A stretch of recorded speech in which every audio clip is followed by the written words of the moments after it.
Astaghfirullahal azim allazi la ilaha illa huwal hayyul qayyum wa atubu ilaih. A'udzu billahi as-sami'il 'alim minasy syaithanir rajim. Bismillahirrahmanirrahim. Assalamu alaikum warahmatullahi wabarakatuh.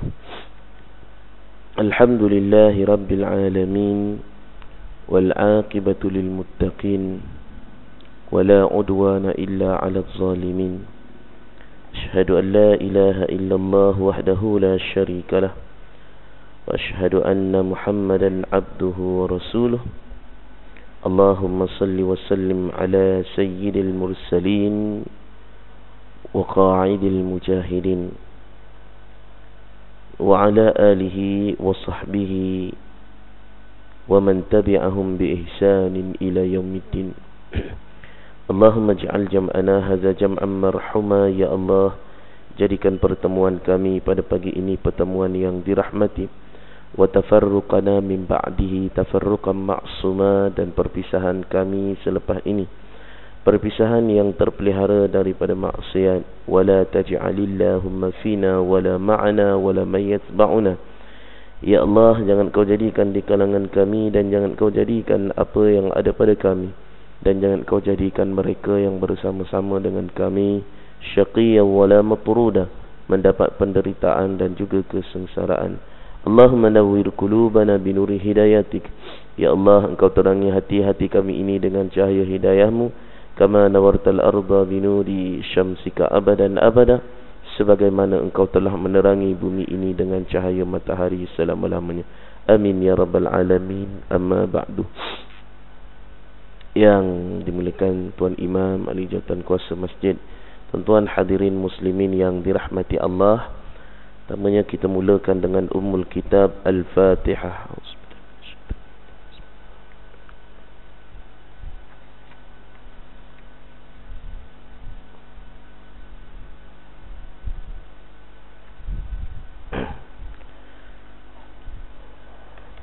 Alhamdulillah, kita sambung sedikit perbincangan kita lagi berkisar dengan peperangan Badar, pengajaran yang dapat kita ambil daripada peperangan Badar. Ar-Rasul sallallahu alaihi wasallam yusharik fil qital wa lam yaktafi Rasulullah sallallahu alaihi wasallam bitahrid ala al-qital bal syarikum fihi, faqad akhraja al-Imam Ahmad fi musnadihi أن علي رضي الله عنه قال لقد رأيتنا يوم بدر ونحن نلوذ برسول الله صلى الله عليه وسلم وهو أقربنا من العدو وكان من أشد الناس يومئذ بأسا.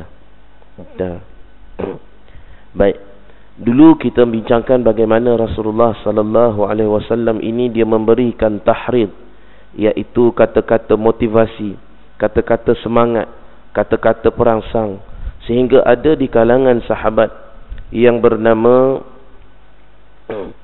iaitu Umair bin Humam Al-Ansari, tak sempat habis makan tamarnya lalu dia melontarkan, dia buang tamar tadi dan dia pergi ke tempat musuh dan memerang musuh tersebut, sehingga sampai ke tahap sedemikian kata-kata semangat yang diberikan oleh Rasul sallallahu alaihi wasallam, sehingga ada sahabat yang sanggup meninggalkan kenikmatan dunia yang bersifat sementara pada masa itu, lantas terus pergi berjihad fisabilillah. Samalah juga tuan-tuan dalam apa juga keadaan kita hadir satu program, contohnya program motivasi yang memberi semangat dan sebagainya. Contohnya kalau orang tu dia belajar, dia duduk dalam motivasi, dia belajar, keluar tu dia rasa semangat nak belajar sungguh-sungguh. Gitu juga orang tu dia berniaga, masuk dalam program mentor-menti dan sebagainya, masuk dalam program motivasi dan sebagainya, keluar tu semangat dia nak buat kerja. Kerana yang memberikan motivasi itu ada pengalaman, mungkin boleh jadi dia ada pengalaman, dia pernah lalui, dan dia juga berkemahiran dalam menarik minat audien ataupun pendengar tersebut. Ini ditunjukkan oleh Rasulullah sallallahu alaihi wasallam. Rasulullah bukan hanya sekadar semata-mata bagi semangat, Tapi Rasulullah juga dia turun dalam berperang. Sebab dia nak tunjukkan, Rasulullah SAW ini nak tunjukkan pada kita bagaimana adab-adab dalam peperangan yang secara realitinya sahabat boleh melihat. Sebagaimana yang dibacakan oleh imam pada rakaat kedua tadi. Wa qatilu fi sabilillah wa la ta'tadu innallaha la yuhibbul mu'tadin. Bagaimana kalau Rasulullah cakap sahaja tapi sahabat-sahabat tak tengok? Macam mana yang dikatakan diperintah suruh berjihad tapi jangan melampaui batas. Maka ditunjukkan oleh Rasulullah sallallahu alaihi wasallam dalam peperangan. Sebab tu di samping Rasulullah tahrid, bagi perangsang, bagi kata semangat, bagi motivasi, Rasulullah juga turun di dalam peperangan tersebut. Kerana itu bagi kita dalam dakwah ini, tuan-tuan yang dirahmati Allah, ulama selalu sebut lisanul hal khairum min lisanul makal. Body language, budi pekerti kita, akhlak kita yang mulia lebih baik, khairum min lisanul maqal, lebih baik daripada kita banyak berkata-kata, lebih baik daripada kita banyak bercakap, lebih baik daripada banyak kita mengulas dan sebagainya. Tunjukkan dalam bentuk perbuatan akhlak yang mulia. Itu banyak ayat-ayat yang menyebutkan tentang perkara ini. Contohnya di dalam surah Ali Imran ayat 159, Allah Ta'ala mengingatkan dalam satu kisah, fabima rahmatin lintalahum. Allah Ta'ala kata, hendaklah engkau wahai Muhammad berlaku dengan lemah lembut. Ini menunjukkan dalam saranan dakwah itu akhlak yang mulia, budi pekerti yang mulia, contoh tauladan yang baik dibuktikan. Selepas ucapan dibuktikan dengan tindakan, ada satu perkara yang sangat-sangat baik. Dan yang baiknya dia buat dulu, dia bertindak dahulu, dan barulah dia berkata-kata. Ini ditunjukkan oleh Rasulullah sallallahu alaihi wasallam. Dan hikmah daripada solat berjamaah juga kita ambil daripada perkara tersebut. Kita tengok contoh ya, kalau imam dia tak ada masalah, tapi kalau imam dia mengambil pendekatan, dia bertindak baru mengarahkan, maka makmum itu, pergerakan makmum menjadi cantik. Tapi cuba berlaku imam arah dulu baru bertindak, ada kemungkinan makmum akan batal solatnya kerana mendahului imam. Okey, contoh imam dia takbir untuk rukuk, dia bertindak dahulu dengan rukuk, dia rukuk dahulu, Allahu Akbar, baru diikuti oleh makmum. Dia bertindak dengan dia i'tidal, Sami Allah, dia naik dulu, Sami Allahu liman hamidah, dia bertindak baru dia keluarkan arahan, maka makmum akan ikut. Apa jadi kalau imam keluar arahan dulu, dia tidak bertindak? Imam tengah rukuk, dia dah sebut Sami Allahu liman hamidah. Boleh jadi makmum yang belakang dia hanya mendengar arahan dan dia akan naik awal, maka dia akan mendahului imam. Sama kan, nak turun sujud contohnya, sujud tak ada siapa nampak, sujud tidak ada siapa nampak. Apa berlaku kalau imam memberikan arahan kemudian baru bertindak? Naik daripada sujud, imam tidak bertindak dulu, dia keluar arahan dulu, Allahu Akbar, habis baru imam naik, makmum dah ada yang naik. Tapi kalau imam itu dia bertindak dahulu baru dia mengeluarkan arahan, maka makmum akan selamat. Ini falsafah di dalam solat berjamaah yang dapat kita ambil dalam kehidupan kita sehari-harian. Sebab tu dalam dakwah, mereka yang memimpin dalam organisasi, mereka yang memimpin, mereka bukan sekadar arah perintah dan sebagainya. arah suruh buat itu, suruh buat ini. Dia duduk luar negara, kan? Bila orang dok kata, dia ada dekat Kuala Lumpur, nantilah saya kaji. Saya tak ingatlah masa tu ada dekat Kuala Lumpur ke tak ada. Pula kan. Masa dulu arah katanya dia dekat China, keluar negara. Bila orang ungkit balik, dia ada dekat Malaysia. Saya tak ingatlah, nanti kena semak balik. Tak. Seorang pemimpin yang memimpin organisasi, apatah lagi dalam sarana dakwah, maka pemimpin itu dia perlu bertindak dan juga pengarahan. Tindakan dan juga pengarahan, sama ada dia bertindak dulu baru arahan, dia tunjukkan, ataupun arahan seiring dengan tindakan. Dia tak boleh arah dulu baru dia bertindak, tak boleh. Mana itu tidak akan kemas, tidak akan berlaku perkara tersebut. Sama ada arahan seiring dengan tindakan, macam kita contoh, Sami Allahu liman hamidah, sekali imam tu bangkit. Allahu Akbar, sekali imam tu naik dari sujud. Arahan seiring dengan tindakan. Atau dia bertindak dahulu, kemudian dia mengarahkan, maka masyarakat akan memerhatikan perkara tersebut.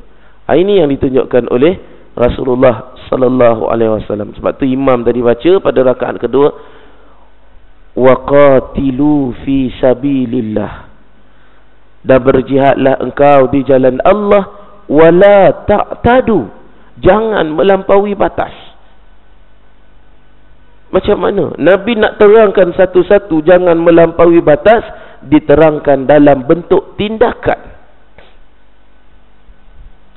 Sebab tu ada dalam satu kes ditunjukkan oleh Nabi, Sayyidina Ali radhiyallahu anhu, apabila dia bertemu dengan musuh dia lawan pedang-pedang, tiba-tiba musuh dia tercampak pedang musuh tu tercampak. Lalu Sayyidina Ali nak tetak musuh tadi dengan pedangnya. Tiba-tiba musuh tadi meludah Sayyidina Ali radhiyallahu anhu. Lalu Sayyidina Ali dia nak tetak, tak jadi. Musuh tadi terkejut, tak jadi. Sayyidina Ali ambil balik pedangnya, bagi lawan balik, baru gentleman. Musuh tadi terkejut, wahai Ali, kenapa engkau buat sedemikian, sedangkan engkau ada peluang untuk bunuh aku? Sedangkan engkau ada peluang nak tewaskan aku, kalahkan aku. Kata Sayyidina Ali radhiyallahu anhu, aku takut aku bunuh engkau bukan kerana Allah, tetapi aku bunuh engkau kerana aku marah disebabkan engkau meludah ke atas aku. Tengok ya. Kita kan, kalau ada ruang, ada peluang di atas kelemahan musuh, itulah masanya aku nak balas dendam. Ini yang dikatakan wala ta'tadu, jangan melampaui batas. Bagi Sayyidina Ali bagi pedang, lawan balik. Dan musuh musyrikin tadi lantas dengan serta-merta dia mengucapkan syahadah kerana tindakan akhlak yang ditunjukkan oleh Rasulullah sallallahu alaihi wasallam. Akhlak tersebut ditunjukkan. Sebab tu Allah Ta'ala sebut, innallaha la yuhibbul mu'tadin. Dah kata jangan kamu melampau, dan disambung lagi, sesungguhnya Allah tidak suka golongan-golongan yang mu'tadin, iaitu yang melampau. Maka sebab tu Rasulullah dia ikut serta dalam qital. Nanti kita baca sirah, nanti kita ada jumpa dua, al-qital dan juga ma'rakah. Qital ini yang disertai oleh Rasulullah. Ma'rakah ni tidak disertai oleh Rasulullah sallallahu alaihi wa alihi wasahbi wa barik wasallim. Itu perbezaan. Lalu dalam satu hadis yang diriwayatkan oleh Sayyidina Ali, laqad ra'aitana yawma badrin wa nahnu naluz bi Rasul sallallahu alaihi wasallam. Sahabat-sahabat ni dia melihat sendiri Rasulullah dalam peperangan Badar. Itu nanti ada sampai satu kisah bagaimana Rasulullah berdoa sampai selendang Rasulullah tu jatuh. Kita ketahui yang dulu bahawa peperangan Badar ini umat Islam sangat sikit. Umat Islam sangat sikit, tak ramai. Tentera pun ada berapa, kuda pun ada berapa, berbanding dengan tentera musuh yang berlipat kali ganda. Ada dalam satu hadis yang sahih, dalam hadis tersebut digalakkan kepada kita ini bermusafir 4 orang. Kalau pergi musafir 4 orang, 3 tak cantik. Hadis tu sebut 4 orang. Ulama ulas 3 tak cantik. Kenapa? Sebab kalau kamu bersembang dengan seorang kawan ni, seorang ni tak bersembang, takut dia terasa hati. Tapi kalau sekarang ni jenis yang pergi musafir, yang belakang tu duk tidur je, tak hirau dah kan. Masuk kereta je tidur, tak ada masalah lah. Cuma Rasulullah kata bermusafir tu baiknya 4. 2 boleh bersembang, 2 boleh bersembang. Kemudian Rasulullah sebut lagi, sebaik-baik tentera adalah 12,000. Tu kena cari tuan-tuan, kenapa Rasulullah sebut 12,000? Kalau dah ramai, maknanya dah lebih 12,000, tidak juga Allah Ta'ala berikan kemenangan kepada perjuangan Islam. Sedangkan Rasulullah sebut 12,000 tu kamu dah boleh menang, dan itulah sebaik-baik tentera. Tapi kalau dah lebih daripada 12,000, kenapa juga tidak berlaku? Kenapa juga Allah Ta'ala tangguhkan? Maka itu kita kena tengok kepada setiap orang tu, di manakah hubungan dia dengan Allah. Walaupun ramai 60,000 tenteranya, tetapi tak sampai 12,000 orang yang tahajud bangun malam. Tak sampai 12,000 orang yang sentiasa istiqamah membaca Al-Quran. Tak sampai 12,000 orang yang sentiasa menunaikan solat-solat sunat. Tidak sampai 12,000 orang yang sentiasa berpuasa-puasa sunat. Waktu walaupun tengok ramai, tapi tak sampai 12,000 orang yang menepati perkara tersebut. Ini Rasulullah sebut dalam hadis. Hadis yang sahih. Maknanya kalau 12,000, Rasulullah kata jamin kamu menang. Tapi kita lihat sekarang kan, umat Islam di seluruh dunia ramai. Ramai Islam, umat Islam di seluruh dunia. Tapi kenapa masih lagi Islam itu ditindas dan juga dizalimi? Baik. Dalam hadis ini akhirnya kata Sayyidina Ali, dia kata wa huwa aqrabuna minal adu, dan kami melihat dialah yang paling hampir, paling dekat. Ni ketua ni, panglima ni Rasulullah. Dia duduk saf depan yang dekat dengan musuh.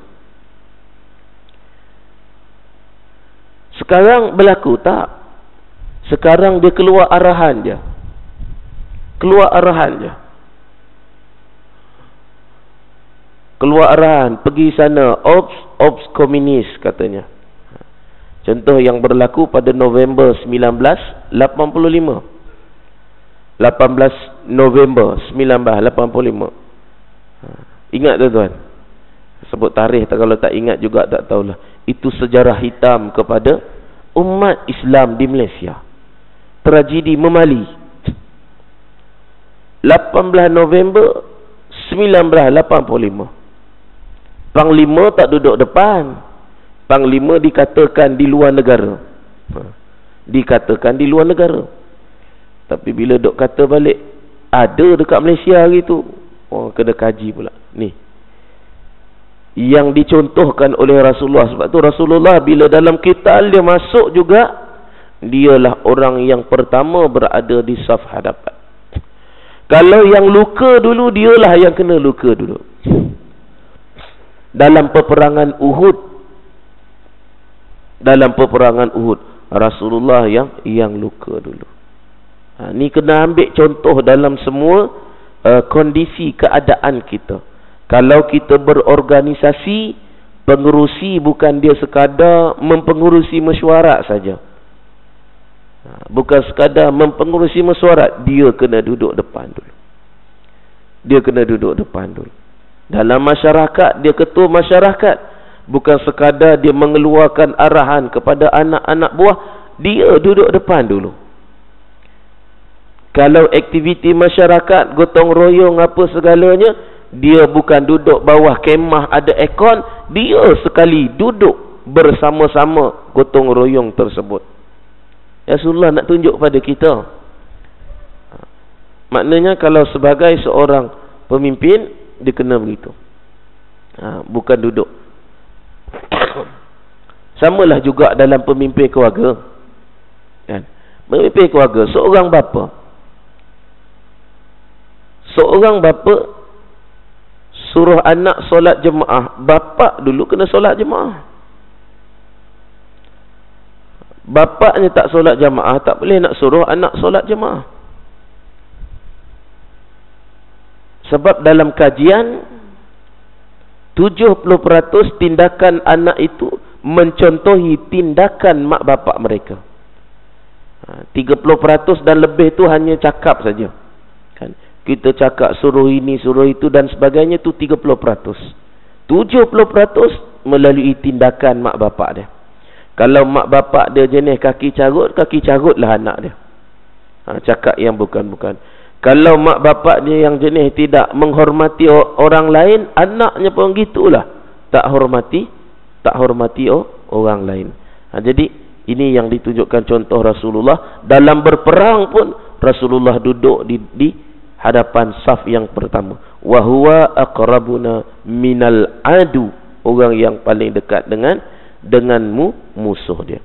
Dan tajuk yang seterusnya nanti kita bincangkan dalam satu ayat, wa ma ramaita iz ramaita walakinnallaha harama.